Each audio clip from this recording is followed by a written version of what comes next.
Welcome to HedgePoint's 2023 recap. My name is Aleph Diaz, and I'm a wheat and macroeconomics specialist at HedgePoint. In this video, we'll cover the three main events that impacted the DXY and other main economic prices this year, and what lessons can we learn from them for 2024. In the macro front, the main focus remained on inflation and recessionary risks in the US and other major economies, as higher interest rates started to take their toll on economic activity. It's possible to say that the first relevant impact of these higher interest rates environments in the global economy was the banking crisis in the US. Over the course of 5 days in March, three small to mid-sized banks failed in the US, triggering a sharp decline in stocks and other risky assets, while leading to a strengthening of the DXY. Regulators and central banks acted fast to avoid a contagion, so concerns regarding a more severe banking crisis soon faded. Until July, expectations over the end of the monetary tightening cycle increased as inflation data kept decelerating. That increased the market's risk appetite, consequently leading to a bearish trend to the DXY. Still, this trend has its ups and downs, especially due to the risk of a government shutdown in the US in May.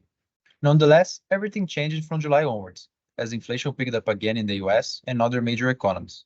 This return of inflation was mostly due to the higher oil prices, given OPEC's production cuts, and also due to the resilience of the US's job market. Concerns regarding the American government debt also led to higher yields, which strengthened the DXY.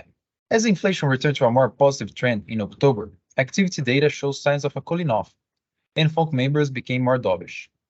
Expectations over a soft landing scenario and a sooner-than-expected rate cut started to mount. That led to a drop in US yields, after the 2 years and also 10-year maturities having reached their 15-year highs in October. But what lessons can we take from 2023 to 2024?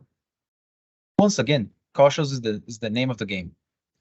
Even though inflation is cooling down around the world and the US economy is showing an astonishing resilience, there are many risks to a more positive scenario for commodities and risky assets in general, as the global economy is still adapting to the new interest rates environment.